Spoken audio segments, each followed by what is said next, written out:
যথাযথ স্থানে আমার শ্রদ্ধা, ভালোবাসা এবং স্নেহাশীষ জানিয়ে আমাদের আজকের অনুষ্ঠান শুরু করব। Education is the manifestation of perfection already in man. শিক্ষা হল মানুষের অন্তর্নিহিত সত্তার পরিপূর্ণ বিকাশ। মানুষের এই অন্তর্নিহিত সত্তার পরিপূর্ণ বিকাশ কখনোই কেবলমাত্র পুঁথিগত বিদ্যা অর্জন করে সম্ভবপর নয়।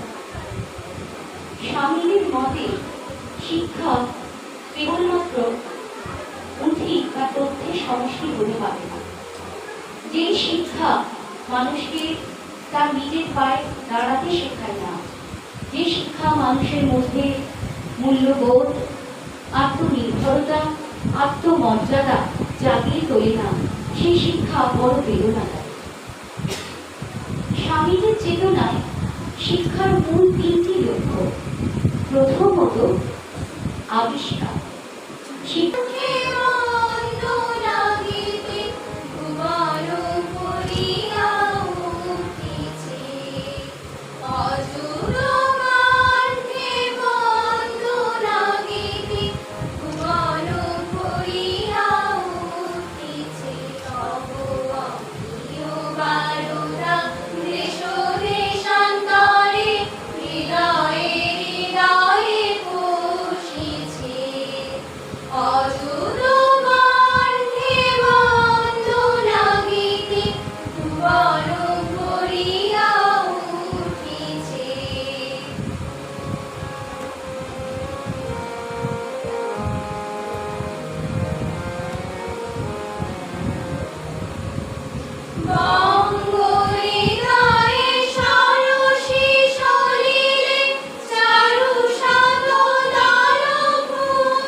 মঞ্চে আমরা আমাদের শ্রদ্ধা জ্ঞাপন করছি।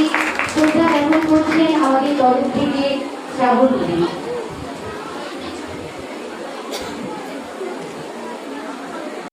তুমি আছো অনুপ চট্টোপাধ্যায়, তুমি আছো ভোরের আশীর্বাদে, তুমি আছো ভরসা রাখি তাই, তুমি আছো আনন্দের পথ চলি, তুমি আছো আনন্দে গান গাই, তুমি আছো জাগর জ্যোৎস্না মেলে, তুমি আছো নিদ্রা জাগরণে, তুমি আছো হাত দুটি বাড়িয়ে, তুমি আছো জপে অনুধ্যানে, তুমি আছো নিত্য সূর্যোদয়ে, তুমি আছো নিঃশ্বাসে প্রশ্বাসে, তুমি আছো ভোরের পরাভয়ে, তুমি আছো হৃদয়ে বিশ্বাসে, তুমি আছো জোয়ারে আর ভাটায়, তুমি আছো অমেয় এক বিবাহে। নমস্কার। স্মরণীয় ঘটনার মধ্যে আমি একটি ঘটনা উল্লেখ করে বলছি। স্বামীজি তখন কাশীতে আছেন। খবর পেলেন গুরুভাই বলরাম বাবু দেহত্যাগ করেছেন। এই দুঃখ সংবাদ শুনে স্বামীজি অশ্রু সংবরণ করতে পারলেন না। স্বামীজিকে শোক করতে দেখে কাশীর পণ্ডিত প্রমোদ দাস মিত্র বললেন, আপনি সন্ন্যাসী হয়েও এত শোকাকুল কেন? সন্ন্যাসীর পক্ষে শোক প্রকাশ করা অনুচিত। স্বামীজি উত্তর দিলেন, বলেন কি, সন্ন্যাসী হয়েছে বলে নিজের হৃদয়টা বিসর্জন দেব? প্রকৃত সন্ন্যাসীর হৃদয় সাধারণ লোকের হৃদয়ের চেয়ে বরং আরো বেশি কোমল হওয়া উচিত। হাজার হোক, আমরা মানুষ তো বটে। তাছাড়াও তিনি ছিলেন আমার গুরু ভাই। যে সন্ন্যাসে হৃদয় পাষাণ করার শিক্ষা দেয়, সে সন্ন্যাস আমি গ্রাহ্য করি না। স্বামীজি বলতেন, যে সন্ন্যাসীর মনে অপরের কল্যাণ করার ইচ্ছে নেই, সে সন্ন্যাসী নয়। বলতেন, বহু জনহিতায় বহু জনসুখায় সন্ন্যাসীর জন্ম। পরের জন্য প্রাণ দিতে, জীবের ক্রোধন ভেদি গগন নিবারণ করতে, বিধবার অশ্রু মুছাতে, পুত্র বিয়োগ বিধুরা জীবনে শান্তি দান করতে, অজ্ঞ ইত সাধারণ মানুষের জীবন সংগ্রামের উপযোগী করতে, ঐহিক ও পারমার্থিক করতে এবং জ্ঞানালোক দিয়ে সকলের মধ্যে প্রসুপ্ত ব্রহ্মসিংহকে জাগরিত করতে জগতে সন্ন্যাসীর জন্ম হয়েছে। নমস্কার। 7-8 এই বিভাগের প্রথম স্থানাধিকারী সঙ্গীতে সায়নিকা মাঝি। সায়নিকা মাঝিকে ডেকে নেব সঙ্গীত পরিবেশনের জন্য।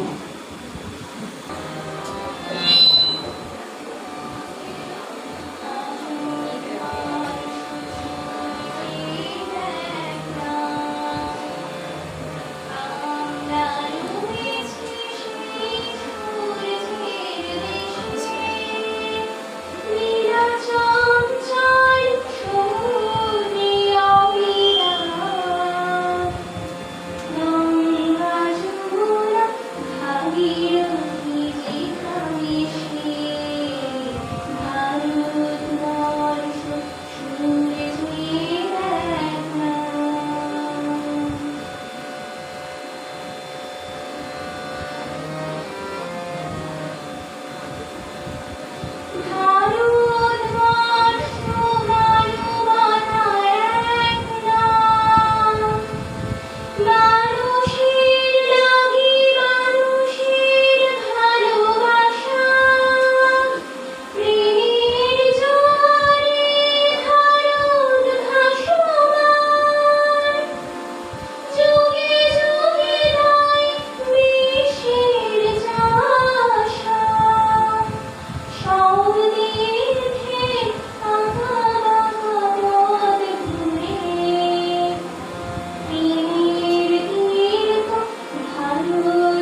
মানুষকে দেখি বনদেবতার বেশে, ভারতবর্ষ সূর্যে একলা।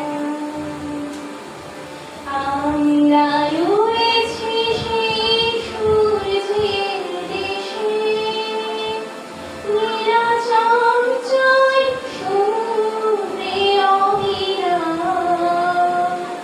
গঙ্গা যমুনা ভাগীরথী যেথা মিশে, ভারতবর্ষ সূর্যের একলা। ভারতবর্ষ সূর্যের একলা।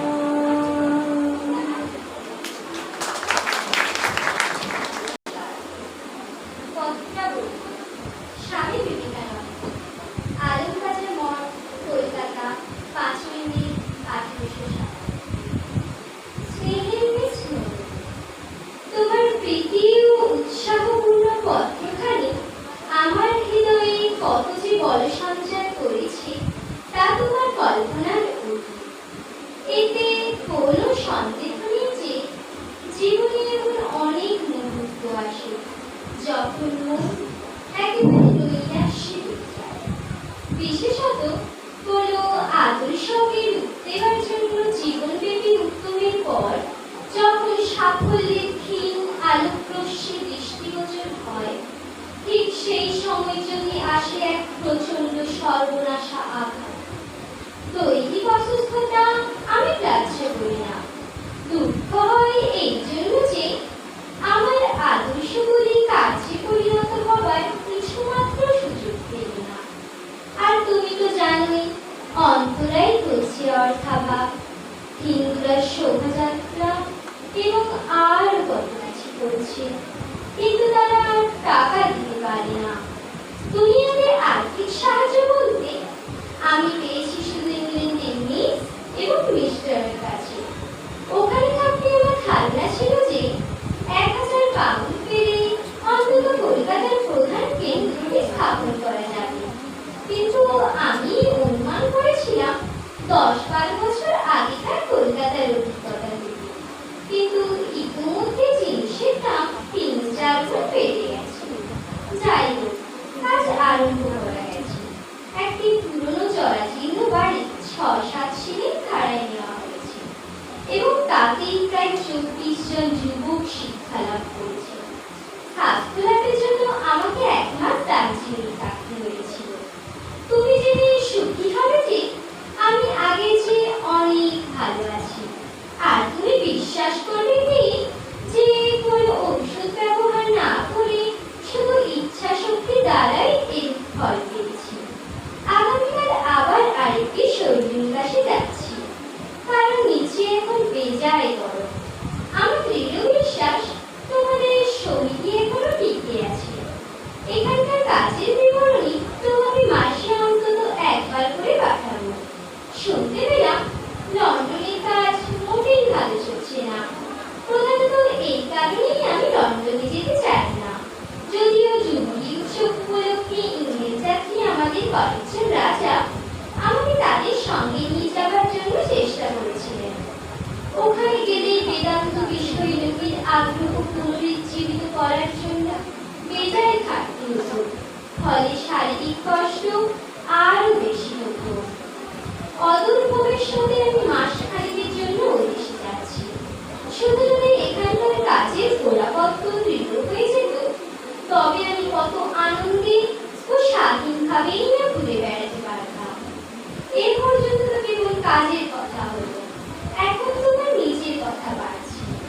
কল্যাণী আমি শুনবে, তোমার যে অনুরাগ, ভক্তি, বিশ্বাস ও গুণটাহিতে আছে, তা যদি কেউ পায়, তবে সে জীবনে যত পরিশ্রমই করুক না কেন, ওতেই তার শতগুণ প্রতিদান হয়।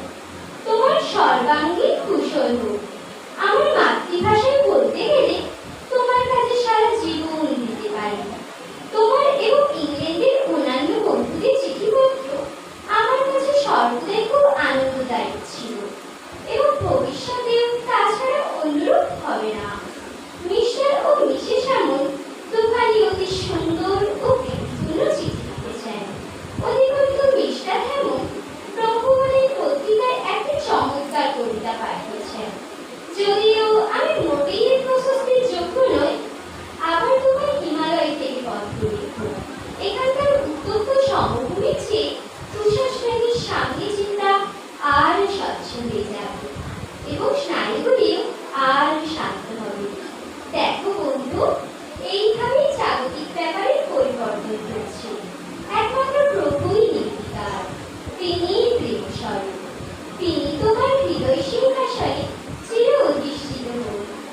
ঠাই বিবেকানন্দের নিরন্তর প্রার্থনা।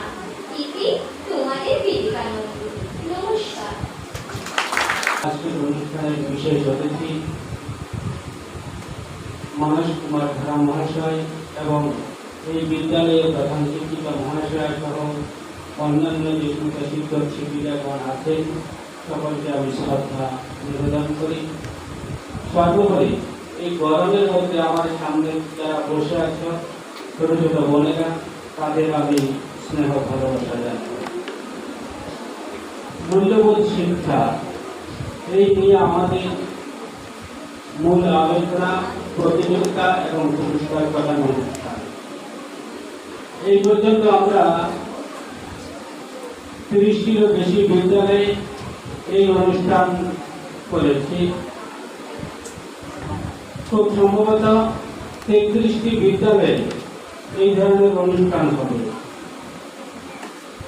তারপর তোমরা যারা এই অনুষ্ঠানে প্রথম হয়েছ তারা সকলেই আজকে অবশ্যই পুরস্কার পাবে। প্রথম, দ্বিতীয় এবং তৃতীয় যারা হয়েছে সকলেই পুরস্কার পাবে এবং যারা শুধুমাত্র প্রথম হয়েছে তারা আগামী 24 সেপ্টেম্বর তমলুক মিশনে একটি অনুষ্ঠান হবে, কেন্দ্রীয় প্রতিযোগিতা। সেখানে এই ধরনের 33টি বিদ্যালয় থেকে সকলেই যাবে। তাদের সাথে আবার তোমরা প্রতিযোগিতায় অংশগ্রহণ করবে। সেখান থেকে আবার যারা প্রথম, দ্বিতীয় এবং তৃতীয় হবে তারা আবার পুরস্কৃত হবে। 24 সেপ্টেম্বর সকাল 9টা থেকে 12টা পর্যন্ত এই প্রতিযোগিতা চলবে। তারপর 12টা থেকে 1টা 15 পর্যন্ত মধ্যাহ্ন প্রসাদ। তারপর বিকাল দুপুর 1টা থেকে প্রায় 4টে পর্যন্ত এই পুরস্কার প্রদান অনুষ্ঠান, আলোচনা ইত্যাদি হবে। যারা এর মধ্যে আবার প্রথম হবে তারা সেখানে নিজেদের গান আবৃত্তি দেখানোর সুযোগ পাবে সেই 33টি বিদ্যালয়ের ছাত্রছাত্রীদের সামনে। পূর্ব এবং পশ্চিম মেদিনীপুর দুটি জেলা থেকেই এই প্রতিযোগিতায় অংশগ্রহণ করবে। তাই তোমরা যারা প্রথম হয়েছ তারা সকলেই আরো ভালোভাবে নিজেদের তৈরি করো, যেন 24 তারিখও আরো 2টি প্রতিযোগিতায় অন্তত পুরস্কার নিয়ে আসতে পারো। আমরা লক্ষ্য করেছি অন্যান্য বিদ্যালয়ের তুলনায় এই বিদ্যালয়ে শিক্ষক দিবস এবং পরীক্ষা নানা কারণে একটু প্রতিযোগিতায় ছাত্রীরা খুব কম অংশগ্রহণ করেছে। এই প্রসঙ্গে আমার একটি বক্তব্য, অনেকের ধারণা, নতুন প্রজন্মের ধারণা, যারা প্রতিযোগিতা খেলাধুলা এগুলো বেশি করে তারা লেখাপড়া থেকে পিছিয়ে পড়ে। কিন্তু আমরা বাস্তব জীবন থেকে দেখেছি রামকৃষ্ণ মিশন বিদ্যালয়ে যারা পড়ে তারা এই ধরনের খেলাধুলা, গান বাজনা প্রতিযোগিতা প্রায় প্রতিদিন কোনো না কোনো অনুষ্ঠান হচ্ছে, সেই অনুষ্ঠানে অংশগ্রহণ করে। আমার সামনে যিনি বিশেষ অতিথি হিসাবে এসেছেন দেবতাঘাট আদর্শ বিদ্যালয়ে সেই প্রধান শিক্ষক মহাশয়, উনিও আমাদের নরেন্দ্রপুর বিদ্যালয়ের ছাত্র। তো আমাদের বিদ্যালয়গুলিতে কিন্তু এই ধরনের প্রতিযোগিতা প্রথম দিন থেকে শুরু হয়। প্রতিযোগিতা নয়, মানে সাংস্কৃতিক অনুষ্ঠানে অংশগ্রহণের কথা বলছি আমরা। স্বামী বিবেকানন্দ বলতেন মানুষের সার্বিক বিকাশের কথা। সার্বিক বিকাশের জন্য খেলাধুলা, গান বাজনা, সাংস্কৃতিক অনুষ্ঠান এগুলি খুবই প্রয়োজন। কিন্তু অত্যন্ত দুঃখের বিষয়, এখনের অভিভাবিকেরা অনেক সময় মনে করেন এগুলোতে সময় নষ্ট হচ্ছে, আমার বাচ্চারা এই সময়টা যদি করে তাহলে খুবই ভালো। আজকের একটি অভিজ্ঞতা বলছি। আমি আমাদের একটা প্রায় 100 জন স্টুডেন্টের একটি কোচিং সেন্টার আছে। 14 সেপ্টেম্বর ওদের শিক্ষক দিবস পালন করবো বলেছি, কারণ এখন ওদের পরীক্ষা চলছে বিভিন্ন স্কুলগুলিতে, তাই এখন করা সম্ভব হচ্ছে না। সকলে ওরা নিজেরাই উৎসাহ নিয়ে এসেছিল। আজকে দুজন বলছেন মা খুব ভুগছে, বলছে শুধু অনুষ্ঠান করলে হবে, একটু পড়াশোনা দরকার, বলছে এখন পড়াশোনা মেয়ের দরকার। আমি যখন একটি বিদ্যালয়ে ছাত্রাবাস যখন দেখতাম, রামকৃষ্ণ মিশন বিদ্যালয়ের একটি ছাত্রাবাস যখন আমি দেখতাম, তখন আমার জীবনের একটি অভিজ্ঞতা দেখেছি। যে ছাত্রটি গান বাজনা খেলাধুলায় প্রথম হলো, সেই ছাত্রটি খড়গপুর আইআইটি থেকে পাশ করছে। আর যে ছাত্রটি ওই পড়ার নাম দিয়ে প্রেয়ার হলে গিয়েও চাদর মুড়ি দিয়ে পড়তো, সেই ছাত্রটি জীবনে বেশি দূর অগ্রসর হতে পারে না। আমার বলার উদ্দেশ্য এই, রামকৃষ্ণ মিশন বিদ্যালয়ে তোমরা জানো সকলে খুব ভালো ফল পায়, ভালো রেজাল্ট করে। তারা যে শুধু সারাদিন লেখাপড়া নিয়ে থাকে তা নয়, পাশাপাশি এই সমস্ত খেলাধুলা গান বাজনা সব কিছুতে এগিয়ে থাকে, সবাই আগে আসে। তো যাই হোক, এটি একটা আমার বলার কথা ছিল। দ্বিতীয়ত মূল্যবোধ শিক্ষা নিয়ে আমি যদি দু চারটি কথা বলি তোমাদের কাছে, তা হলো মূল্যবোধ শিক্ষা কি। মূল্যবোধ শিক্ষা, মূল্যবোধ আমাদের জন্ম থেকে আমরা পেয়ে আসি, বাড়ি ঘরে মা বাবাদের কাছ থেকে, আত্মীয় স্বজনের কাছ থেকে, স্কুলে শিক্ষক শিক্ষিকাগণ আমাদের সেই শিক্ষা দিয়ে থাকে। অর্থাৎ দৈনন্দিন জীবনে আমরা যে ভালো আছি, আরো ভালো কি করে হব। আমি একটু আগে দেখলাম একটি ছাত্রীগণ এত সুন্দর স্বামীজির পত্র মুখস্থ করে শোনালো। আমি প্রায় 30টি বিদ্যালয়ে ঘুরেছি, এখন পর্যন্ত এমন কোথাও পাইনি। অসাধারণ গুণ তোমাদের মধ্যে রয়েছে, এই গুণের বিকাশ করাই হলো মূল্যবোধ। এই নিজের ভেতরে যে শক্তি রয়েছে, সেই শক্তিটাকে প্রকাশ করা। তার ভেতর কি শক্তি আছে আমরা তো জানি না। তোমাদের ভেতর, সকলের ভেতর এক একটি করে শক্তি রয়েছে। কেউ গানে ভালো, কেউ বাজনায় ভালো, কেউ খেলাধুলায় ভালো, কেউ লেখাপড়ায় ভালো, কেউ সায়েন্সে নিয়ে পড়লে ভালো রেজাল্ট করবে, কেউ আর্টসে গেলে ভালো রেজাল্ট করবে। এই যে তোমাদের ভেতরে যে ভালো জিনিসটা আছে, যে জিনিসটা চাপা পড়ে আছে, সেই জিনিসটার বিকাশ ঘটানোই হলো আমাদের উদ্দেশ্য।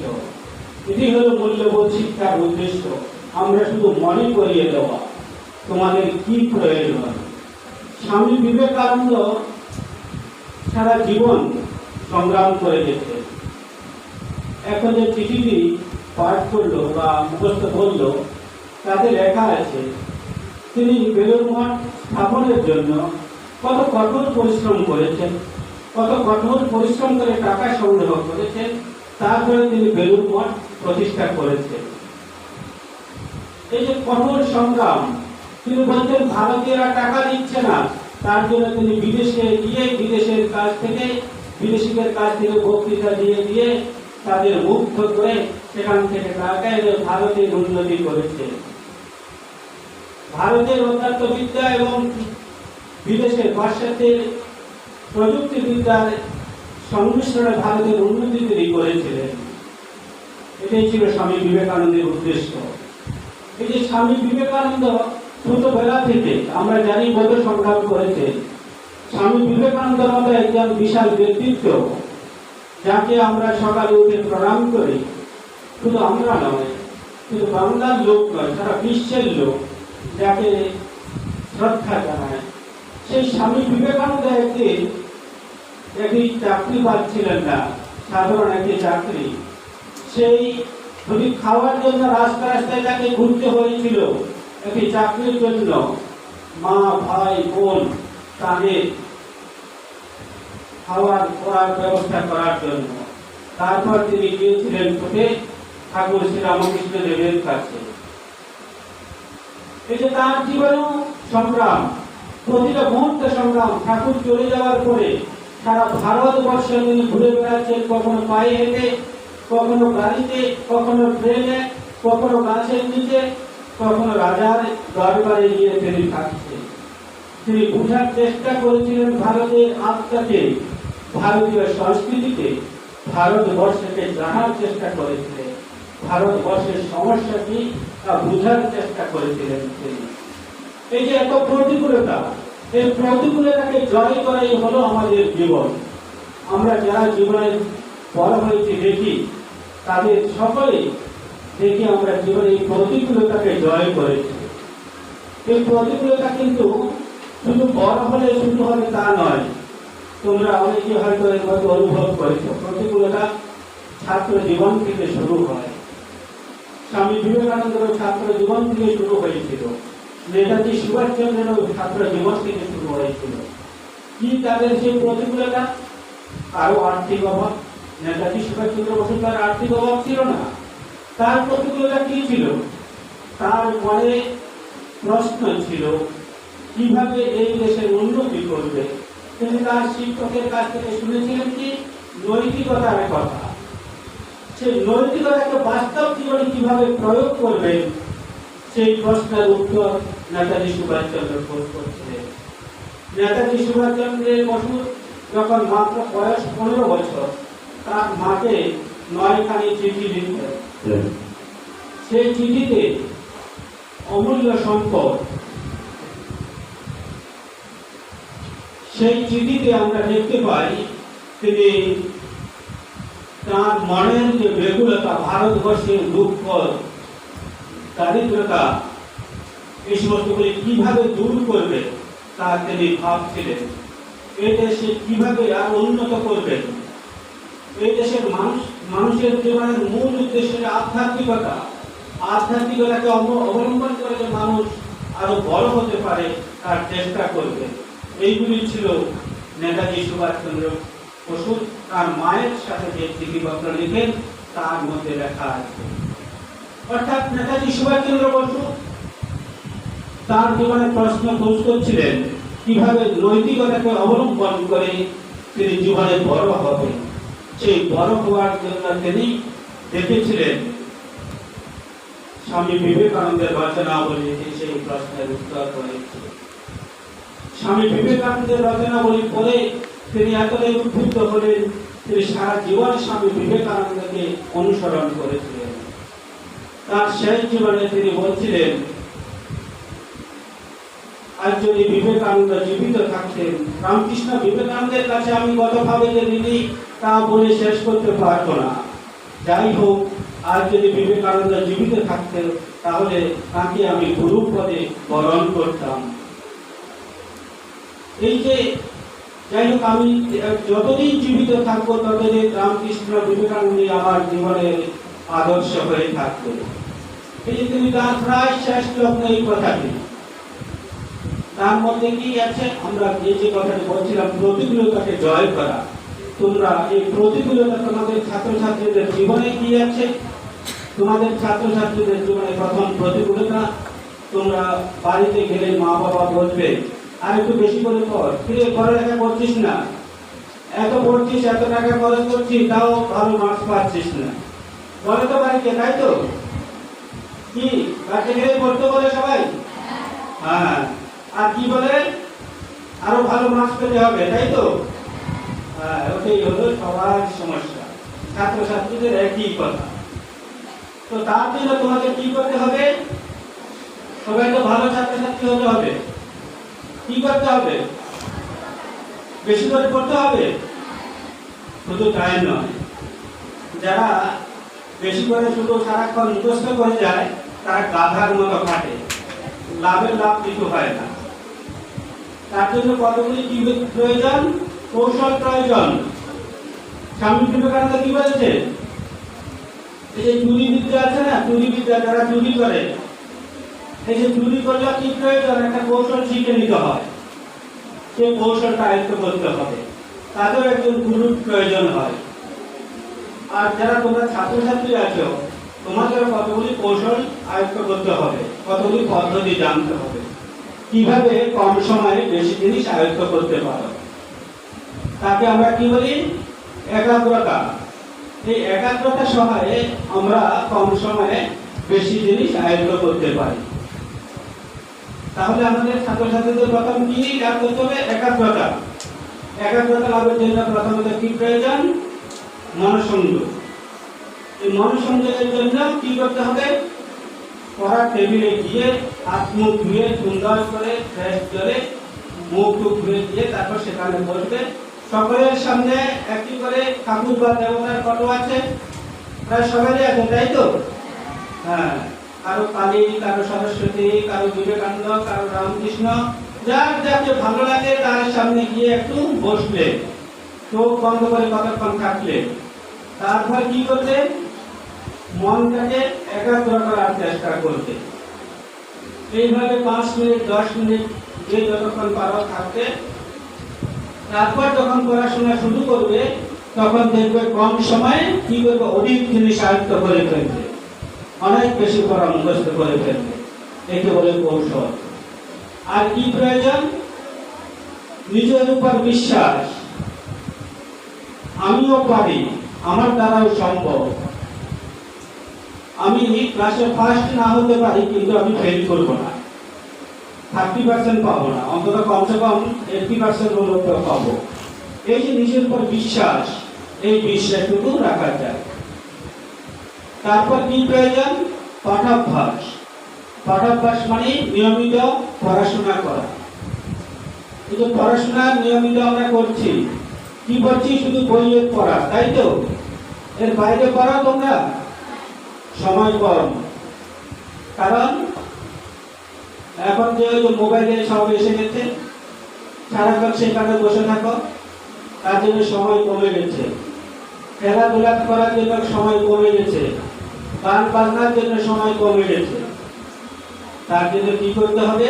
নিয়মিত যে সমস্ত সিলেবাসের বই আছে তার বাইরে শনিবার বা রবিবার অন্তত প্রতিদিন, শনিবার বা রবিবার সপ্তাহে 2 দিন 30 মিনিট করে বা 1 ঘন্টা করে সময় দিতে হবে। ভারতের যে সমস্ত মনীষীরা আছেন তাদের জীবনী পড়ার জন্য, তাদেরকে জানার জন্য, জেনারেল নলেজ জানার জন্য, অর্থাৎ পুঁথিগত বিদ্যার বাইরে আরো কিছু জানার জন্য। শুধু পুঁথিগত বিদ্যা আমাদের জীবনে স্বাবলম্বী করে তুলতে পারে না।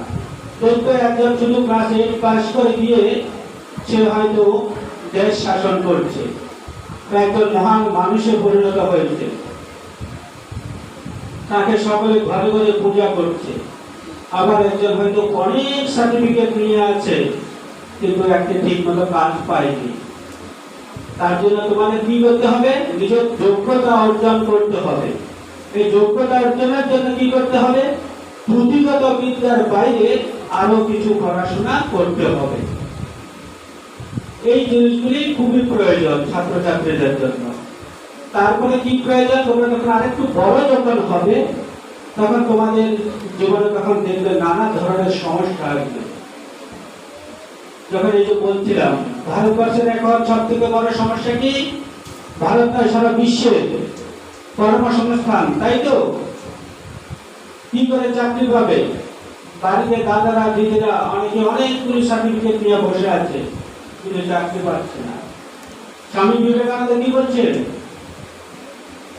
যে শিক্ষা আমাদের নিজের পায়ে দাঁড়াতে শিক্ষা দেয় না, সে শিক্ষা শিক্ষা নয়। অর্থাৎ তোমরা এখন থেকে এমন শিক্ষা লাভ করতে হবে যা তোমরা নিজের পায়ে দাঁড়াতে পারো। কয়েকটা সার্টিফিকেট নেওয়ার পরেও তোমরা শহরে গিয়ে সার্টিফিকেট নেবে, যোগ্যতা অর্জন করবে, সেই যোগ্যতা অর্জন করে গ্রামে এসে তার প্রয়োগ করতে হবে। স্বামী বিবেকানন্দ তার রচনাবলীতে সুন্দরভাবে সেই সমস্ত রাস্তা দেখিয়ে গেছে। স্বামীজির যে সমস্ত বিভিন্ন লেখা পত্র এই সমস্তগুলি যদি পড়ো তাহলে দেখবে তিনি কিভাবে বলছেন। তার এক শিষ্যকে বলছেন, কুলো নিয়ে আর ঝাড়ু নিয়ে আমেরিকা রাস্তা রাস্তায় গিয়ে বিক্রি করো। এই কথার মানে এই নয় যে তোমরাও মাস্টার ডিগ্রি কমপ্লিট করে এসে রাস্তা রাস্তায় কুলো ঝাড়ু নিয়ে বের হতে হবে, তা বলছি না। এই কথাটার মানে কি আছে? মানে হলো নিজে চেষ্টা করে যেতে হবে, যে যেখান থেকে পারো সেখান থেকে চেষ্টা চালিয়ে যেতে হবে। সে চেষ্টা যে যতটা ভাবে করবে সে নিজের পায়ে দাঁড়াতে পারবে। সার্টিফিকেট শুধু আমাদের কতগুলো রাস্তা দেবে, ডিগ্রি দেবে, কিন্তু আমাদের সেই বুদ্ধিটাকে নিজের জায়গায় এনে কাজে লাগিয়ে যে জীবনে সফল হতে পারে সেই হলো জীবনে সাকসেসম্যান। তার জন্য কি রয়েছে? স্বামীজির বিভিন্ন রচনাবলী রয়েছে, তার সেই লেখাগুলি পড়তে হবে, স্বামীজিকে জানতে হবে। তিনি সুনির্দিষ্টভাবে পথ দেখিয়ে গেছেন, পথ দেখিয়ে গেছেন কিভাবে আমাদের এই দেশের যুবক যুবতীরা নিজের পায়ে দাঁড়াবে। তিনি শিল্প, সংস্কৃতি, বিজ্ঞান, কৃষি সব বিষয়ে মত দিয়ে গেছেন। মতামত প্রকাশ করেছে। তার জনৈক শিষ্য হরিপদ মিত্র বলছিলেন, স্বামী বিবেকানন্দ যখন ফিজিক্স, কেমিস্ট্রি, ম্যাথ যখন যে বিষয়ে পড়াতেন সেই বিষয়ে তিনি অফুরন্ত জ্ঞানের ভান্ডার ছিলেন। বিখ্যাত পদার্থবিদ নিকোলা বলছিলেন, স্বামী বিবেকানন্দ যখন রাজযোগের ক্লাস করতেন তখন মনে হচ্ছে যেন পদার্থবিদ্যার ক্লাস করছে। অর্থাৎ এই যে স্বামী বিবেকানন্দের পুঁথিগত বিদ্যার বাইরেও জেনারেল নলেজ অসাধারণ ছিল। এই দেশের উন্নতির জন্য, ভারতের স্বাধীনতার জন্য স্বামী বিবেকানন্দের অবদান বিশাল। আমরা যখন ভারতবর্ষের স্বাধীনতার যখন ৭৫ বছর পালন করছি, তখন আমাদের জানতে হবে যারা আমাদের দেশের স্বাধীনতা লাভের জন্য চেষ্টা করেছিলেন, ঝাঁপিয়ে পড়েছিলেন, তাদের মধ্যে প্রায় বেশিরভাগ স্বাধীনতা সংগ্রামী স্বামী বিবেকানন্দের দ্বারা অনুপ্রাণিত হয়েছিলেন, উদ্বুদ্ধ হয়েছিলেন। স্বামী বিবেকানন্দ নিজে কোনোদিন যুদ্ধ করেননি, পিস্তল চালাননি, গুলি চালাননি, কিন্তু তিনি শত শত যুবক যুবতীর মনে অনুপ্রেরণা জাগিয়েছিলেন স্বাধীনতা লাভের জন্য। এই হলো স্বামী বিবেকানন্দ। তাই আমরা বলছি, স্বামী বিবেকানন্দকে তোমরা জানো, তাহলে তোমাদের জীবনের যে সমস্ত সমস্যা দেখবে, যে সমস্ত জায়গায় তোমরা নিজেদের দেখবে যে আর কোনো রাস্তা পাচ্ছে না, তখন স্বামী বিবেকানন্দের রচনাবলী, তার লেখা তোমাদের নতুন রাস্তা দেখাবে। তাই স্বামী বিবেকানন্দ আজকে শুধু ভারতবাসী নয়, সারা বিশ্বের লোক, হিন্দু, মুসলিম, খ্রিস্টান, বৌদ্ধ সকল ধর্মের অংশের মানুষ আজকে তাকে শ্রদ্ধা করে। স্বামী বিবেকানন্দের পত্রিকাবাসী গেলে তোমরা দেখবে, কোনো দেখবে বেলুন মঠে গেলে তোমরা দেখবে সেখানে সকল ধর্মের মানুষ, জাতি, ধর্ম, বর্ণ নির্বিশেষে সকলে এক লাইনে দাঁড়িয়ে স্বামীজিকে শ্রদ্ধা জানাচ্ছে, প্রণাম জানাচ্ছে। সারা বিশ্বের এমন ধরনের ধর্মীয় স্থান খুব কম আছে যেখানে সকল ধর্মের মানুষ এসে শ্রদ্ধা জানায়। কারণ স্বামী বিবেকানন্দ অনন্ত পথের প্রতীক। তিনি আমাদের অনন্ত পথ দেখিয়ে গেছেন। তার যে কোনো একটা পথ ধরে যদি আমাকে অগ্রসর হই, জীবনে সফল হবই হব, এই বিশ্বাসটুকু রাখা যায়। যাই হোক, আমার আলোচনা এখানে শেষ করছি। অনেক ধন্যবাদ। জাগ্রত দেবতা স্বামী বিবেকানন্দ, সেই এক বিরাজিত অন্তরে বাহির, সব হাতে তারই কাজ, সব পায়ে তারই চলা, তাই দেহ তোমরা সবাই করো তার উপাসনা। ভেঙে ফেলো আর সব পুতুল প্রতিমা, মহামহিয়ান যিনি, দিন হতে দিন একাধারে কীট ও দেবতা যিনি, পাপী পুণ্যবান দৃশ্যমান জ্ঞানগম্য সর্বব্যাপী প্রত্যক্ষ মহান, করো তার উপাসনা। ভেঙে ফেলো আর সব পুতুল প্রতিমা, অতীত জীবন ধারা নাহি তার মাঝে, অথবা আগামী কোনো জন্ম মরণ, নিয়ত ছিলাম মোরা তাহাকে বিলীন, চিরকাল এক হয়ে রব তারই বুকে, করো তার উপাসনা। ভেঙে ফেলো আর সব পুতুল প্রতিমা। ওই মূর্খ দল জীবন্ত দেবতা ঠেলি অবহেলা করি, অনন্ত প্রকাশ তার এই ভুবনময়, চলেছিল ছুটি মিথ্যা মায়ার পিছনে, বৃথা দ্বন্দ্ব কলহের পানি, করো তার উপাসনা। একমাত্র প্রত্যক্ষ দেবতা, ভেঙে ফেলো আর সব পুতুল প্রতিমা। নমস্কার।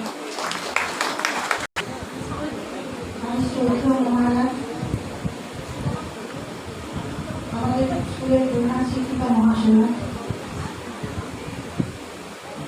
আমাদের স্কুলের প্রাক্তন সেক্রেটারি প্রতিষ্ঠিত মহাশয়কে এবং আরও বিশেষ অতিথি ব্যবস্থা স্কুলের প্রধান শিক্ষক মহাশয় এবং আমার সব কলিগ আর আমার স্নেহের ছাত্রীদের ভালোবাসা জানিয়ে আমি একটা রামকৃষ্ণ গান পরিবেশন করছি।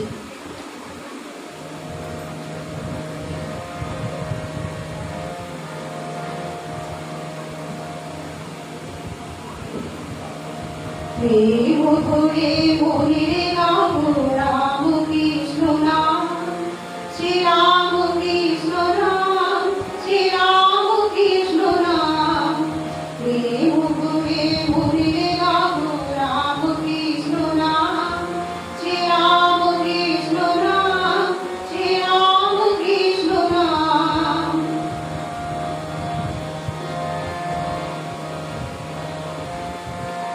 অন্তরে যতই রাগ বললে গাও রাম, অন্তরে যতই রাগ বললে গাও রাম। দিল বাঙালির ভালো রাম কৃষ্ণ নাম, শ্রী রাম কৃষ্ণ নাম, শ্রী রাম কৃষ্ণ নাম। প্রেম করে বললে গাও রাম কৃষ্ণ নাম, শ্রী রাম কৃষ্ণ নাম, শ্রী রাম কৃষ্ণ নাম।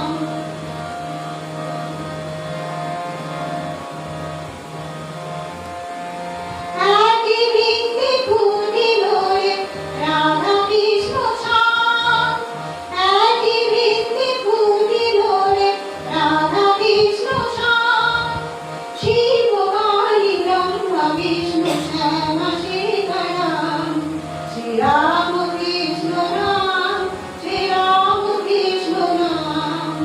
প্রেম করে মনে গাব রাম কৃষ্ণ নাম, শ্রী রাম কৃষ্ণ নাম, শ্রী রাম কৃষ্ণ নাম।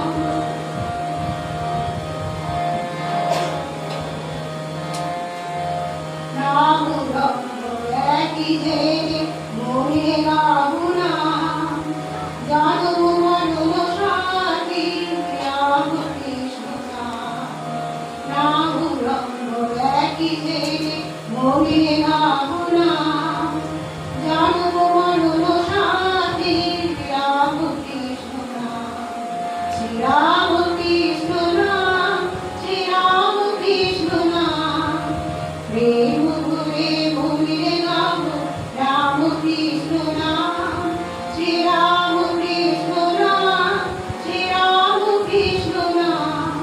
শ্রী রাম কৃষ্ণ নাম, শ্রী রাম কৃষ্ণ নাম, শ্রী রাম কৃষ্ণ নাম, শ্রী রাম কৃষ্ণ নাম।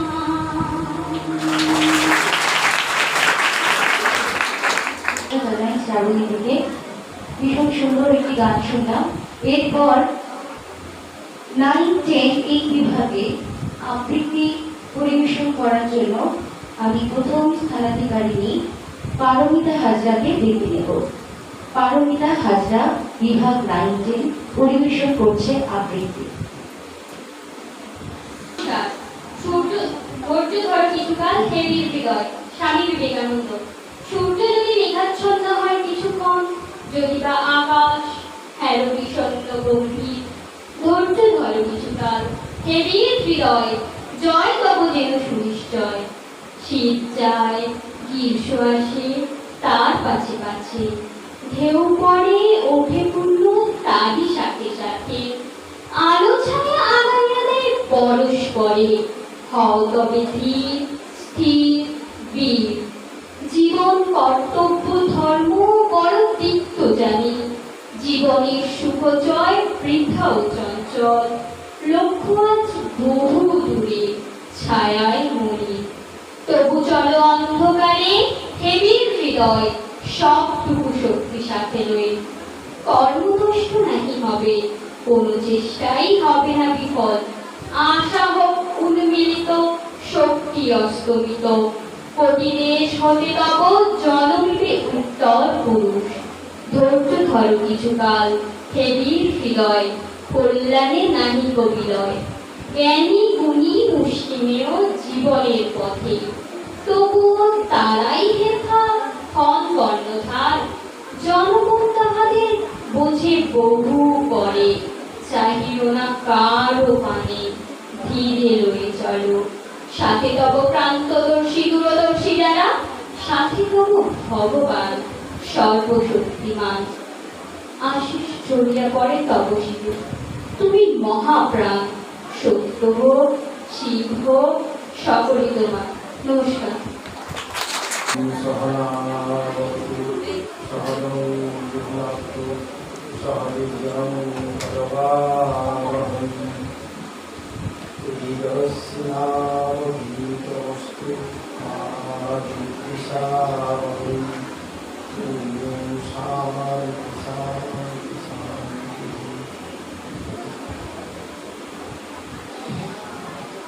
আজকের এই অনুষ্ঠানে উপস্থিত ত্যাগ ও সেবার প্রতীক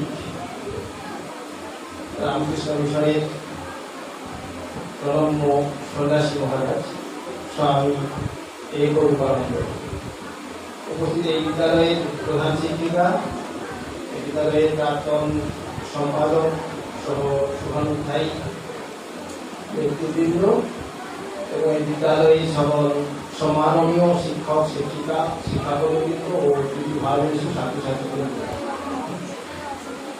প্রথমে তোমাদের বলে নিই, ম্যাডাম মাইকটা একটু এদিকে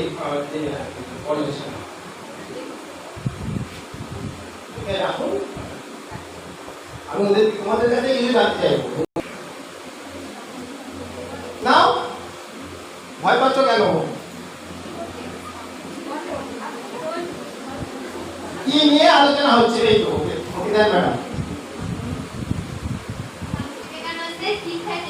দাঁড়িয়ে দাঁড়িয়ে স্বামী বিবেকানন্দের শিক্ষা চেতনা। সবাই একমত নাকি? সবাই একমত? একটু যোগ করবো। মহারাজগুলো কোথায় তবু বলবেন যে না, ঠিক ঠিক পুরো হলো না। আচ্ছা, আমি বলি, আমাদের এটা তো একটা রিটেন করো। হ্যাঁ,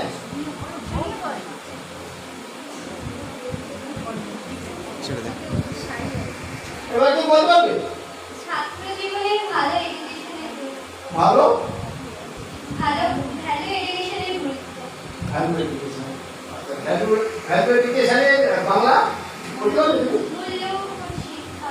মূল্যবোধ শিক্ষা। আজকের বিষয়টা ছিল মূল্যবোধ শিক্ষা। মূল্যবোধ শিক্ষা। তাহলে একটা জিনিস আমরা জানলাম যে আজকের বিষয়,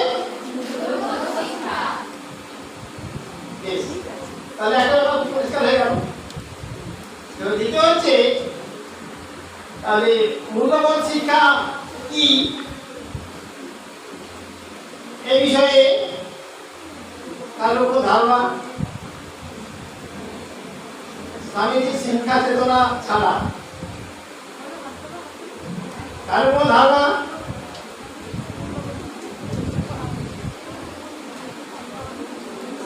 আচ্ছা, বেশ, ঠিক আছে, এটা অনেক কঠিন প্রশ্ন, তাই না?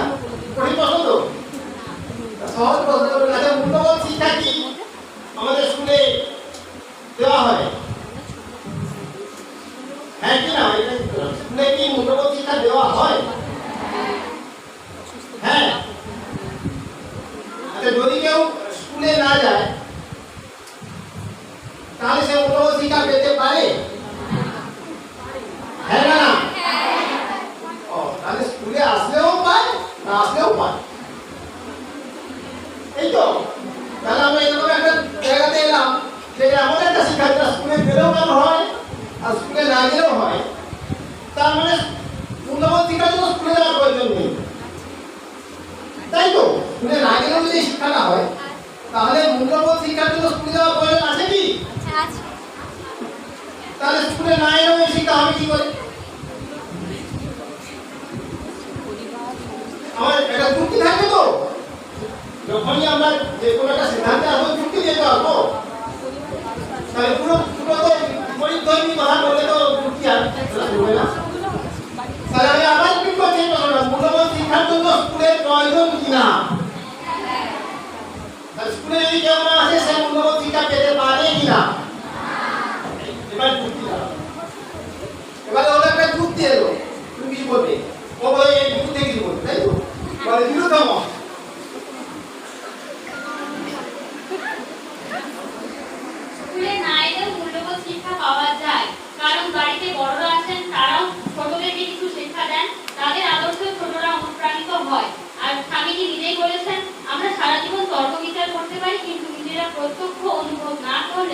বলতে গণমাত্র বুঝতে পারি না, তাই নিজেদের জীবন থেকে সবকিছু শিক্ষা লাভ করতে হয়। কি নাম তোমার? পারমিতা। পারমিতা। তাহলে পারমিতা, আমরা যারা শিক্ষার সঙ্গে যুক্ত আছি, মাস্টারমশাইরা, ম্যাডামরা আছেন, তাহলে যদি পারমিতার কথা নিতে হয়, তাহলে ম্যাডামদের যে কি কাজ বা আমাদের স্যারদের যে কি কাজ, এটা একটা প্রশ্নের মুখে দাঁড়ায়। আমরা দেখব যে পারমিতাকে আমরা জাস্টিফাই করার চেষ্টা করব, যে পারমিতা ঠিক বলছে কিনা। তার দুটো একটা প্রামাণ্য উদাহরণ এত সময় ধরে যেগুলো আলোচনা হয়েছে সেখান থেকে আমরা নেওয়ার চেষ্টা করব। আচ্ছা, তোমরা সবাই নিশ্চয়ই নরেন্দ্রনাথ দত্তের নাম শুনেছ? শুনেছ সবাই? যে না বললে বলতো, যে না বলেছ, আমি অ্যাকচুয়ালি তাকে একটু ধন্যবাদ জানাবো বলে আমি বলছি, কারণ এটাই হলো মূল্যবোধ শিক্ষা। এই যে আমাদের সমস্যা কি জানো তো, আমরা না বলতে শিখি। আমি না বুঝলেও বুঝেছ, হ্যাঁ, সবাই হ্যাঁ বলে, অধিকাংশ সবাই বলে। ওর মধ্যে যারা না করেছে তারা আসলে মূল্যবোধ শিক্ষাটাকে ধরার চেষ্টা করছে। সে না বুঝে হ্যাঁ বলছে না, এবং এটাই খুব প্রয়োজন। এটা যার থাকবে সেই কিন্তু উন্নতি করবে। তুমি যদি না বুঝে হ্যাঁ বলো, তাহলে তুমি আসলে তোমার যে আলোকিত হওয়ার জায়গা সেটা থেকে তুমি বিচ্যুত হবে। সেই কারণে যেই না বলবো না কেন, যে বলেছ তাকে আমি সাপোর্ট করি এই কারণেই যে সে সত্য কথাটা সত্যভাবে বলতে শিখেছে, এবং এটাই প্রয়োজন। যে না বলে তার জন্য বলি নরেন্দ্রনাথ দত্ত হলো, যারা হ্যাঁ বলে তারা কেউ বলো পেয়েছিলেন। হ্যাঁ, ঠিক। এখন আমাদের কথা ছিল যে স্কুলে প্রয়োজন, স্কুলে যাওয়ার প্রয়োজন আছে। তাহলে আমি স্বামী বিবেকানন্দের শিক্ষা চেতনা তোমাদের বলছিলে আগে, তাহলে স্বামী বিবেকানন্দের কথা আমি ঠিক প্রথম। তাহলে স্বামী বিবেকানন্দ তো খুব ব্রিলিয়ান্ট স্টুডেন্ট, এনসাইক্লোপিডিয়া মুখস্থ করতে পারতেন, পারতেন মানে করেছেন। সমস্ত ধরনের যেখানে তিনি গিয়েছেন সেখানে তিনি ফার্স্ট, ভালো বক্তৃতা দিতে পারতেন, সমস্ত কাজই ভালো দিতে পারতেন। প্রশ্ন হলো, স্বামী বিবেকানন্দের গুরুদেব কে ছিলেন?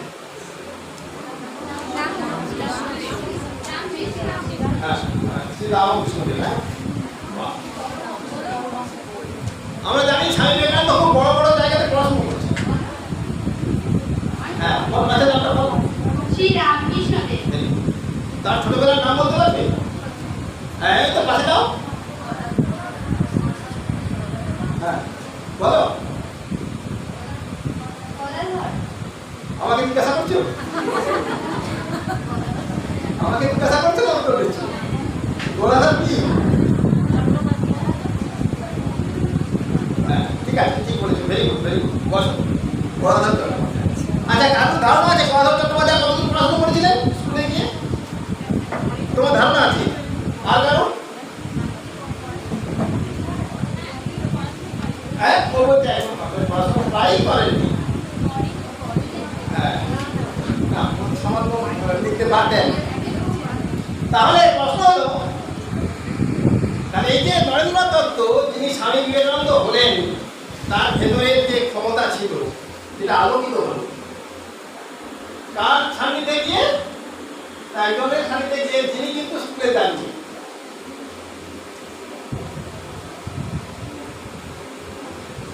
তাহলে আমরা এখান থেকে একটা কনক্লুশনে আসতে পারি, ও যে কথা বললো সেই কথা, সেটা বলা যায়। আমি আরেকটা করে ছোট করে গল্প বলছি, আরেকটা উদাহরণ দেওয়ার চেষ্টা করছি। স্বামী যখন বিদেশ থেকে ফিরে এসেছেন, মানে বিশ্ব জয় করে ফিরে এসেছেন। বিশ্ব জয় মানে কথাটা তোমরা বোঝো তো?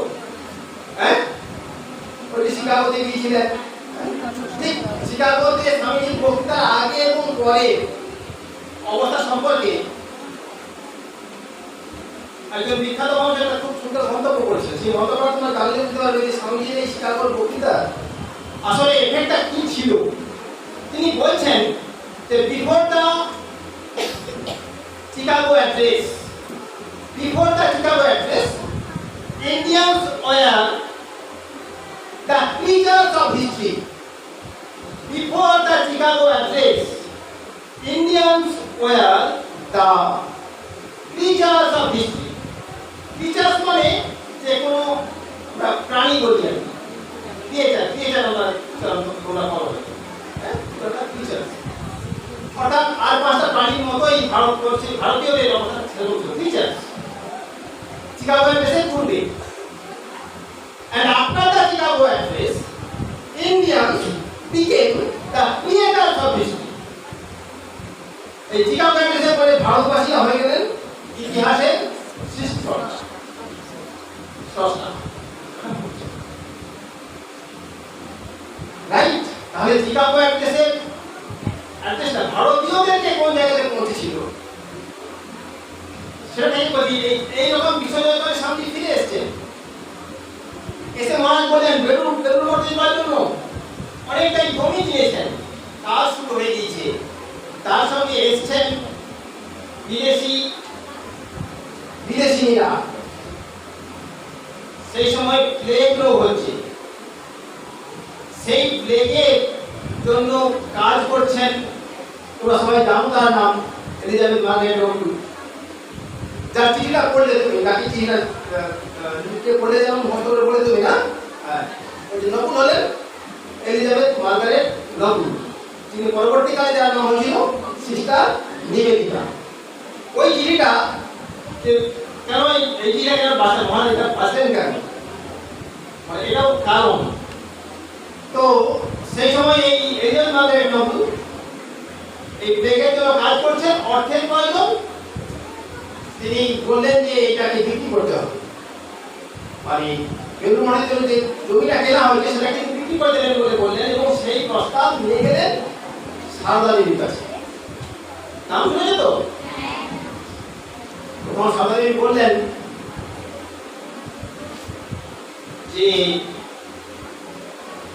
তুমি কি এটা বিক্রি করার অধিকারী, অর্থাৎ এটা বিক্রি করার অধিকার তোমার আছে কিনা, তুমি যে এটা একজনের নামে দিয়ে দিয়েছো তারপরেও তোমার এটা বিক্রি করার অধিকার আছে কিনা, এবং তুমি যে কাজ করে বলছো সেই কাজের মধ্যেই তোমার এই সর্বসীমাবদ্ধ কিনা তুমি প্রশ্ন করলেন। তাকে প্রশ্ন করলেন না, যিনি বিশ্বনগর করে এসছেন স্বামী বিবেকানন্দ নয়, বলি যিনি বিশ্বনগর করে ফিরে এসছেন এমন একজন ব্যক্তিকে এই প্রশ্নটা করছেন একজন, তিনি কোন স্কুলে গিয়েছিলেন, কোন প্রমাণ আছে? আবার একই তিনিও সেই অর্থে কোন স্কুলে শিক্ষা পাননি, কিন্তু এই প্রশ্নটা করার মতো ক্ষমতা, করার মতো আলো তার ভিতরে ছিল বলে তিনি ওটা করলেন। এবং এই বিশ্বজয়ী মানুষটি তার যে সিদ্ধান্ত সেখান থেকে ফিরে আসতে বাধ্য হল। এই দুটি প্রমাণ করে স্বামীজি যেটা বলছেন, ম্যাডামে দেশ বলেছেন যে education is the manifestation of the perfection already in man. সবার মধ্যে আছে, তোমার মধ্যে আছে, প্রত্যেকের মধ্যে আছে। যে বলে গেলে ধৈর্য ধর্ম সমকাল, কিংবা যে বলে গেলে জাগ্রত দেবতা, এই দেবতা তো তোমাদের কি বলা হচ্ছে। আমাদের শুধু খেয়াল রাখতে হবে যে এটা আমাদের মধ্যেই আছে, কোনটা ভালো কোনটা খারাপ স্কুলে আসার আগেই তুমি স্বাভাবিকভাবেই শিখেছ, কিন্তু সেটাকে লালন করার জন্য যেটা প্রয়োজন সেটা তোমরা পেতে পারো এই মহারাজ বলে গেলেন স্বামীজির লেখা থেকে, সারদা দেবী সম্পর্কে লেখা থেকে। এটা যদি পাও তাহলেই তোমরা আসলে অনেক অনেক বড়। শুধু বিশ্বাস রাখো যে তোমাদের মধ্যে এই ক্ষমতাটা আছে, এই ক্ষমতাটা তোমরা কাজে লাগাও। যে স্কুল নয়, বিদ্যালয় নয়, তোমার মধ্যেই আলো আছে। বুদ্ধদেব বলছেন আত্মদীপ ভব, এই যে সেই আলোটাকে জাগাও, জাগানোর পন্থাটা স্বামীজি বলে গিয়েছেন, মহারাজ বলে গিয়েছেন আমি একাগ্রতা, পাঠাভ্যাস, এইগুলো অভ্যাসে কিছু অভ্যাস করো, তাহলেই তোমরা অনেক অনেক বড় হবে। আমরা ঈশ্বরের কাছে কামনা করি যে তোমরা সেই অভ্যাসগুলো করো এবং বড় করো। সবাই ভালো থেকো। সকলকে আমার সম্মান, শ্রদ্ধা এবং ভালোবাসা, তোমাদের আদরটা আমি শেষ করছি। শ্রদ্ধেয় ব্যবস্থাপনার বিদ্যালয়ের প্রধান শিক্ষক মহাশয়, শ্রদ্ধেয় আমাদের প্রাক্তন সেক্রেটারি মাননীয় যুধিষ্ঠির মহাশয় এবং আমাদের সভাপতি মাননীয় সাহিত্য রজনীকান্ত দাস মহাশয়, আমার সহকর্মী শিক্ষিকাবৃন্দ এবং আমার স্নেহের ছাত্রীবৃন্দ, উপস্থিত সকলকে যথাযথ স্থানে শ্রদ্ধা, সম্মান এবং আমার স্নেহের ছাত্রীদের ভালোবাসা জানিয়ে আমি ছোট্ট করে দুইটা কথা বলব। প্রথমেই কৃতজ্ঞতা জানাবো তমলুক রামকৃষ্ণ মিশন আমাদের পক্ষ থেকে মহারাজকে, এবং এই কারণে যে এই মূল্যবোধ শিক্ষা প্রতিযোগিতামূলক অনুষ্ঠানে আমাদের বিদ্যালয়কে তারা মনোনীত করেছে। আশা করি আমাদের সকলের তরফ থেকে আমি বলছি যে আগামী বারেও আমরা আশা রাখছি যে আমরা এই আমন্ত্রণ পাব এবং যথাযথভাবে আমাদের ছাত্রীরা অনেক বেশি করে এতে অংশগ্রহণ করবে। এই যে এডুকেশন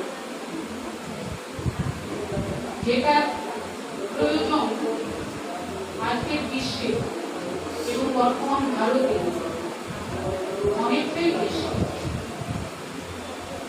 আমরা শুধু নয়, বড়রা শুধু নয়, আমাদের যারা ছাত্রীরা ছোট বড় মিশিয়ে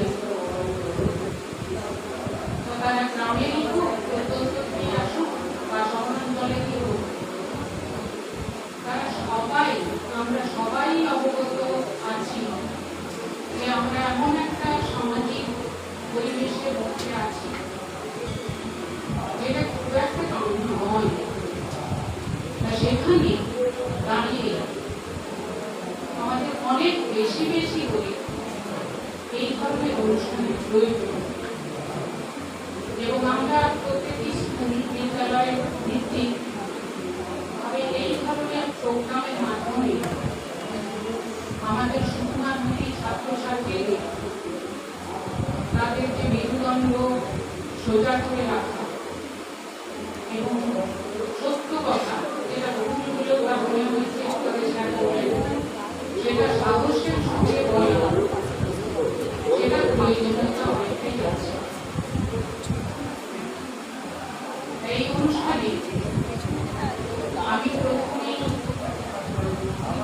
শ্রী শ্রী রামকৃষ্ণ ধর্মসভার মা শারদা এবং স্বামী বিবেকানন্দের প্রতি শ্রদ্ধা প্রণাম জানাই। তাদের পথে, তারা যে পথ দেখিয়েছেন সেই পথে দীর্ঘকাল যাবৎ তাদের ধ্বজা তুলে ধরেছেন, নিয়ে যাচ্ছেন যারা, তাদের মধ্যে আমাদের মহারাজ উপস্থিত আছেন। এই যে রামকৃষ্ণ মিশন মঠ ধর্মীয় প্রতিষ্ঠান নয়, তাদের শিক্ষা প্রতিষ্ঠান আছে, এবং এছাড়াও বলা যায় যে আমাদের এই পৃথিবী শুধু আমাদের দেশ নয়, আমাদের এই পৃথিবী যতদিন থাকবে ততদিনই ঠাকুর শ্রীরামকৃষ্ণদেব, মা শারদা এবং স্বামী বিবেকানন্দ অর্থাৎ এই রামকৃষ্ণ মিশন মঠ তারাও ততদিনই থাকবে। এবং তাদের মাধ্যমে নীতিবোধ, মূল্যবোধ, ন্যায়, সততা, যেগুলো সারা বিশ্বে, আমাদের ভারত সহ সারা বিশ্বে অনেকটাই সংকটের মুখোমুখি, সেগুলো রক্ষা করার জন্য রামকৃষ্ণ মিশন মঠ কাজ করে চলেছে। এবং ওই যে বললাম, যতদিন পৃথিবী নামে প্রবণতা থাকে ততদিন তারা এই কাজ করে যাবে। মাত্র 39 বছর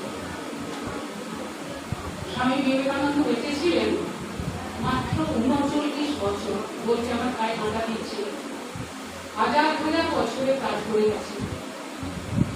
ভাবতে অবাক লাগে, এই এতটুকু সময়ের মধ্যে তিনি কিভাবে এই বিশাল কর্মযোগ্য করে গেছেন এবং আগামী পৃথিবী কিভাবে চলবে সেই পথটা তিনি দেখিয়ে গেছেন। সত্যি ভাবতে অবাক লাগে, মানে বিশ্বাস করা যায়। তিনি শুধু একজন আবাকভাবে ধর্মীয় প্রবর্তক নন, তিনি দার্শনিক, তিনি সঙ্গীতজ্ঞ, তিনি কবি, বহু বইও রচনা করেছেন তিনি। এবং সেই সব বইগুলির মধ্যে একটা বই আসছে না, তার প্রধান বাণী আমরা ছাত্রীদেরকে পাঠ করতে শুনি, জীবের প্রেম করে নেই জন, সেই জন সেবিছে ঈশ্বর। অর্থাৎ আমাদের সামনে ঈশ্বর আছেন, বহুরূপে সম্মুখিত গান ছাড়া আমরা সেই ঈশ্বরকে খুঁজে পাচ্ছি না। কেউ মন্দিরে যাচ্ছি, মসজিদে যাচ্ছি, বিভিন্ন জায়গায় যাচ্ছি, কিন্তু ঈশ্বর প্রত্যেকের মধ্যেই বিরাজমান, প্রত্যেকের মধ্যেই আছে। আর সেই ঈশ্বর অর্থাৎ জীব সেবা, শিব সেবা, শিবজ্ঞানে জীব সেবার আদর্শ এবং বাণী তিনি দিয়ে গেছেন, আজন্মকাল করে গেছেন এবং আমাদের জন্য তার উত্তরাধিকার বেঁধে গেছেন। সমগ্র ভারত ব্যাপী যে দরিদ্র, অশিক্ষিত, মূর্খ, পিছিয়ে পড়া শ্রেণী, তাদের সবাইয়ের পাশে দাঁড়ানোর কথা তিনি বলেছেন। সবাইকে এগিয়ে নিয়ে যেতে, যারা পিছিয়ে ছিল তারা পিছনে পড়ে থাকবার নয়, তার মধ্যে তাদেরকেও তুলে আনতে হবে। তার কথাতে যে নতুন ভারত তিনি স্বপ্ন দেখেছিলেন, কোথা থেকে আসবে এগুলো পরিচিত বাণীবার কথার মধ্যে পড়ে, তাগুলো বলতে পারে যে তা লাঙ্গল থেকে, চাষার দিক থেকে, শ্রমজীবী মানুষের কাছ থেকে সেই নতুন ভারত গড়ে উঠবে। অর্থাৎ যারা দিন দরিদ্র, তাদেরকে তিনি তাদের সঠিক জায়গায় প্রতিষ্ঠা করতে দিয়েছিলেন, প্রতিষ্ঠা দিতে চেয়েছিলেন। তাদের মাধ্যমেই নবভারত করার স্বপ্ন তিনি বুঝেছিলেন। আজ সে কথা ভুলে চলবে না। আমাদের ছাত্রীদের এটাও বলবো যে তিনি সাম্প্রদায়িকতা বিরোধী, অর্থাৎ কি না, বিভিন্ন ধর্ম সম্প্রদায় মহারাজকে বললেন যে বেলুর মঠে স্বামী বিবেকানন্দের মূর্তির সামনে সব ধর্মের মানুষই প্রণততা, অর্থাৎ শুধুমাত্র হিন্দু ধর্ম নয়, হিন্দু, মুসলিম আরো অন্যান্য ধর্মের মানুষরা তারা শ্রদ্ধা মনোচিত্তে স্বামীকে তাদের শ্রদ্ধা জানায়। অর্থাৎ এই যে ধর্মীয় সেই যে বিভেদ, সেই বিভেদ তিনি দূর করতে চেয়েছিলেন। কিন্তু আজও আমরা বিশ্বে এবং আমাদের ভারতে দেখি সেই বিভেদ, সেই ধর্মীয় বিদ্বেষ এখনো বর্তমান। সুতরাং কাজ কিন্তু শেষ হয়ে যায় না। তিনি যেসব কথা বলেছিলেন সেই সব তার শুধুমাত্র বাণী পাঠে নয়, শুধুমাত্র বক্তৃতার মাধ্যমে নয়, মাথা তুলে দাঁড়াতে পারবে না বলেও তিনি তার অনুমান প্রকাশ করেছিলেন। তিনি এমনই শ্রদ্ধাশীল উল্লেখ করি এবং বিদেশে আমেরিকাতে তিনি এটা উল্লেখ করে দিয়েছিলেন যে আমাদের ভারতীয় যে বিধবা মহিলারা তারাও কিন্তু যথেষ্ট কর্তৃত্বশালী এবং যথেষ্ট সম্মানের সঙ্গে তারা বিভিন্ন কাজ করে চলেছে। সেই পরাধীন ভারতের কথা বলছি এবং তার এই মত ছিল যে আমাদের ভারতীয় নারীরা কোনো অংশেই পাশ্চাত্য নারীর চেয়ে কোনো অংশেই পিছিয়ে নেই। তা সেই কথা বলতে গিয়ে আমি অবশ্যই মা শারদার কথা বলব, যিনি শ্রীরামকৃষ্ণদেবের পরবর্তী তার এত সহ্য শক্তি, তার এত স্নেহ, ভালোবাসা, মমতা, তার পবিত্র পড়লে বললেন মহারাজ, যেটা তোমরা জানতে পারবে, যা তিনি হাল ধরেছিলেন এবং সেই সব সংসারের মায়া, মোহ, মমতা, সংসারের যে মোহ, সেই সব ত্যাগ করে যারা এসেছিল কিছু তরুণ, তাদেরকে তিনি পথ দেখিয়ে নিয়ে গিয়েছিলেন।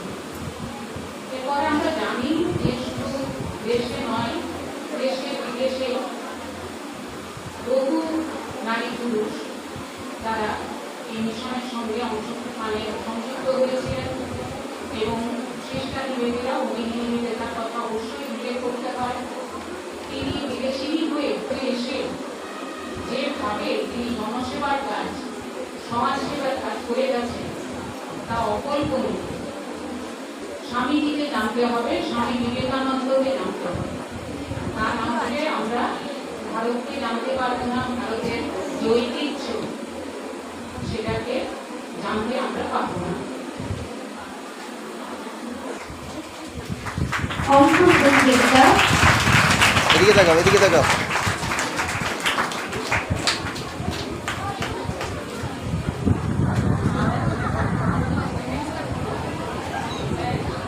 এদিকে তাকাও। সুচরিতা হাজরা,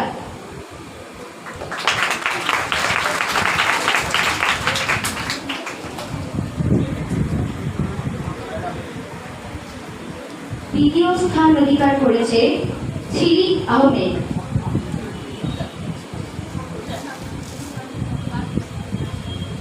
সোজা দিকে। তৃতীয় স্থান অধিকার করেছে বর্ণালী পাল।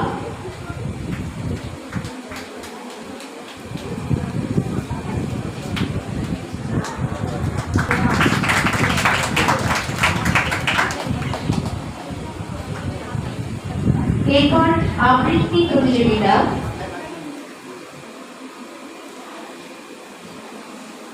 ফাইভ সিক্স এই বিভাগে আবৃত্তি প্রতিযোগিতায় প্রথম স্থানাধিকারিণী মেঘনা বর্মন, দ্বিতীয় অয়ন্তিকা দত্ত, তৃতীয় সহেলী দাস। প্রথমে পুরস্কার দিতে আসছে মেঘনা বর্মন, প্রথম স্থানাধিকারিণী মেঘনা বর্মন। কর্মচারী সহযোগে তোমরা সহপাঠীকে উৎসাহিত করো। দ্বিতীয় হয়েছে পুরস্কার নিতে আসছে সহেলী দাস, তৃতীয় স্থানাধিকারিণী সহেলী দাস। এরপর আমরা খ বিভাগ, প্রথম স্থানাধিকারিণী সায়নিকা মাঝি।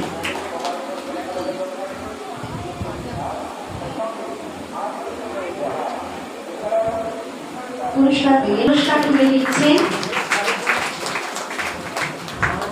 করছেন কাকুলি বেরামেরা।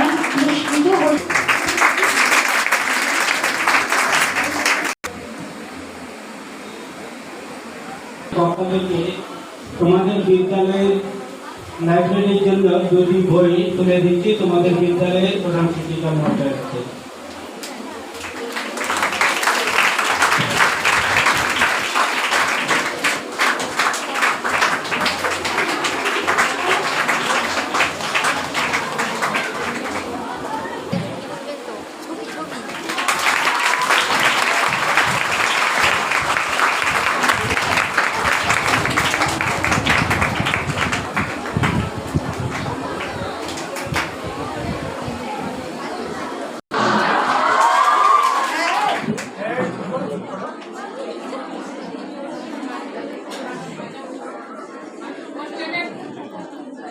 হোস্টেলের কে মেয়ে আছো, যাও ঝাঁপাটা তুলে দাও।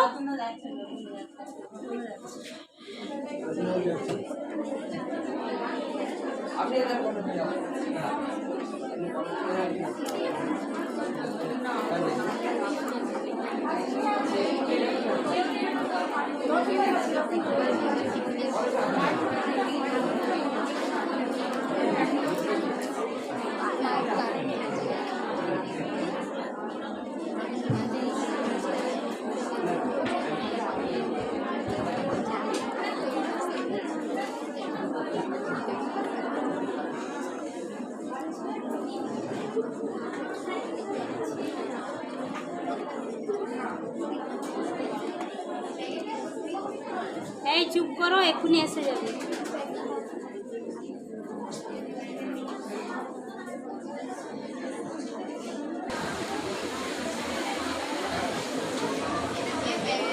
নাড়াবেন না।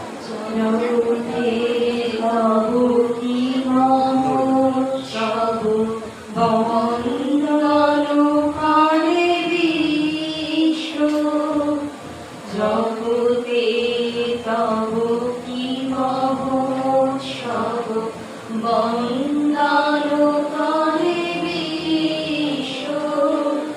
শ্রী সম্পদ ভূমাস্পদ নির্ভয় শরণে,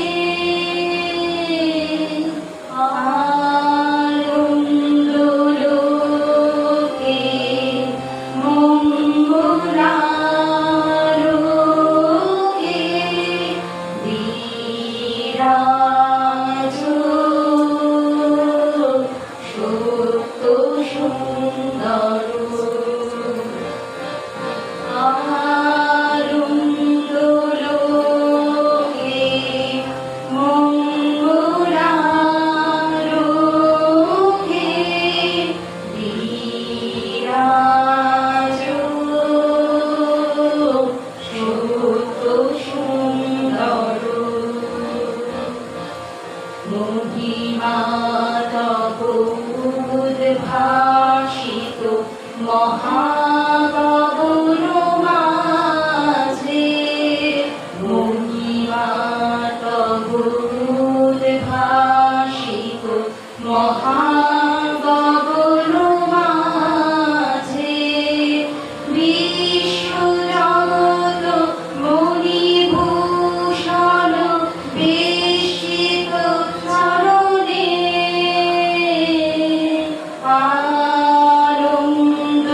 আনন্দলোকে মঙ্গলালোকে বিরাজ সত্য সুন্দর। সঙ্গচ্ছাদং সঙ্গনাথং সঙ্গমনাং শ্রীজানতম।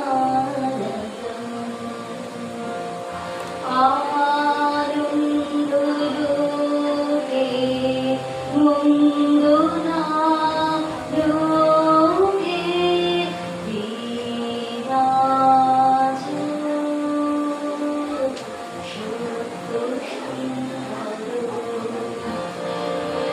প্রভু তারক চন্দ্র তপন ব্যাকুল দ্রুত বেগে, প্রভু তারক চন্দ্র তপন ব্যাকুল দ্রুত বেগে, করিছে পাল করিছে স্নান অক্ষয় কিরণে,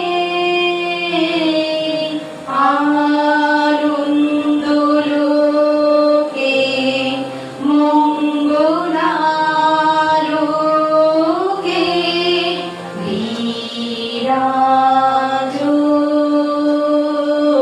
সত্য সুন্দর। ধরণী পরে ঝরে নির্ঝর মোহন মধু শোভা, ধরণী ধরে ধরে নির্ঝর মোহর মধু শোভা ফুল পল্লব গীত গন্ধ সুন্দর গররে আনন্দ লোকে মঙ্গলারোগে বিরাজ কত সুন্দর সঙ্গছাদং শৃঙ্গনাথং সংগোহনং শ্রীজাতং